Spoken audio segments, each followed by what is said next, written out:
السلام علیکم دوستوں، آج میں اپنی اس ویڈیو میں آپ کو بتانے جا رہا ہوں کہ قارون کا کتنا خزانہ تھا اور کہاں تھا اور اس کا کیا انجام ہوا۔ قارون حضرت موسیٰ علیہ السلام کے چچا یزہر کا بیٹا تھا۔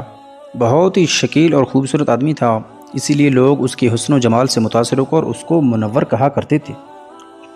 اس کے ساتھ ساتھ اس میں یہ کمال بھی تھی کہ وہ بنی اسرائیل میں تورات کا بہت بڑا عالم اور بہت ہی ملح نثار با اخلاق انسان تھا، اور لوگ اس کا بہت ہی ادب و احترام کرتے تھے۔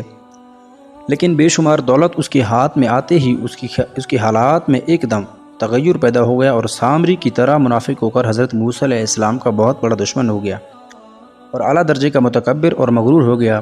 جب زکوٰۃ کا حکم نازل ہوا تو اس نے حضرت موسیٰ علیہ السلام کے روبرو یہ عہد کیا کہ وہ اپنے تمام مالوں میں سے 1000واں حصہ زکوٰۃ نکالے گا، مگر جب اس نے مالوں کا حساب لگایا تو ایک بہت بڑی رقم زکوٰۃ کی نکلی۔ یہ دیکھ کر اس پر ایک دم حرص و بخل کا بھوک سوار ہو گیا اور نہ صرف زکوٰۃ کا منکر ہو گیا بلکہ عام طور پر بنی اسرائیل کو بہکانے لگا کہ حضرت موسیٰ علیہ السلام اس بہانے تمہارے مالوں کو لینا چاہتے ہیں۔ یہاں تک کہ حضرت موسیٰ علیہ السلام سے لوگوں کو برگزشتہ کرنے کے لیے اس خبیث نے یہ گندی اور گھناؤنی چال چلی کہ ایک عورت کو بہت زیادہ مال و دولت دے کر آمادہ کر لیا کہ وہ آپ پر بدکاری کا الزام لگائے۔ چنانچہ عین اس وقت جبکہ حضرت موسیٰ علیہ السلام وعظ فرما رہے تھے، قارون نے آپ کو ٹوکا کہ فلانی عورت سے آپ نے بدکاری کی ہے۔ حضرت موسیٰ علیہ السلام نے فرمایا کہ اس عورت کو میرے سامنے لاؤ۔ چنانچہ وہ عورت بلائی گئی تو حضرت موسیٰ علیہ السلام نے فرمایا کہ اے عورت، اس اللہ کی قسم جس نے بنی اسرائیل کے لیے دریا کو پھاڑ دیا اور عافیت و سلامتی کے ساتھ دریا کے پار کرا کر فرعون سے نجات دی، سچ سچ کہہ دے کہ واقعہ کیا ہے۔ حضرت موسیٰ علیہ السلام کے جلال سے عورت سہم کر کانپنے لگی اور اس نے مجموعہ عام میں صاف صاف کہہ دیا کہ اے اللہ کے نبی، مجھ کو قارون نے کثیر دولت دے کر آپ پر بہتان لگانے کے لیے آمادہ کیا۔ اس وقت حضرت موسیٰ علیہ السلام ابدیدہ ہو کر سجدہ شکر میں گر پڑے اور بحالت سجدہ آپ نے یہ دعا مانگی کہ یا اللہ، قارون پر اپنا قہر و غضب نازل فرمایا۔ پھر آپ نے مجموعے سے فرمایا کہ جو قارون کا ساتھی ہو وہ قارون کے ساتھ ٹھہرا رہیں اور جو میرا ساتھی ہو وہ قارون سے جدا ہو جائیں۔ چنانچہ دو خبیثوں کے سوا تمام بنی اسرائیل قارون سے الگ ہو گئے۔ پھر حضرت موسیٰ علیہ السلام نے زمین کو حکم دیا کہ اے زمین، تو اس کو پکڑ لے، تو قارون کو ایک دم گھٹنوں تک زمین میں دھس گیا۔ پھر آپ نے دوبارہ زمین سے یہی فرمایا تو وہ کمر تک زمین میں دھس گیا۔ یہ دیکھ کر قارون رونے اور بلبلانے لگا اور قرابت و رشتہ داری کا واسطہ دینے لگا، مگر آپ نے کوئی التفات نہ فرمایا، یہاں تک کہ وہ بالکل زمین میں دھس گیا۔ دو منحوس آدمی جو قارون کے ساتھی ہوئے تھے لوگوں سے کہنے لگے کہ حضرت موسیٰ علیہ السلام نے قارون کو اس لیے دھسا دیا تاکہ قارون کے مکان اور ان کے خزانوں پر خود قبضہ کر لیں۔ تو آپ نے اللہ تعالیٰ سے دعا مانگی کہ قارون کا مکان اور خزانہ بھی زمین میں دھس جائے۔ چنانچہ قارون کا مکان جو سونے کا تھا اور اس کا سارا خزانہ سبھی زمین میں دھس گیا۔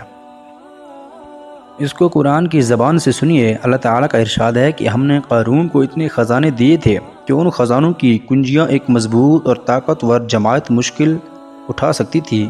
قرآن مجید میں ہے، بے شک قارون موسیٰ کی قوم سے تھا، پھر اس نے قوم پر زیادتی کی اور ہم نے اس کو اتنے خزانے دیے جن کی کنجیاں ایک طاقتور جماعت پر بھاری تھیں۔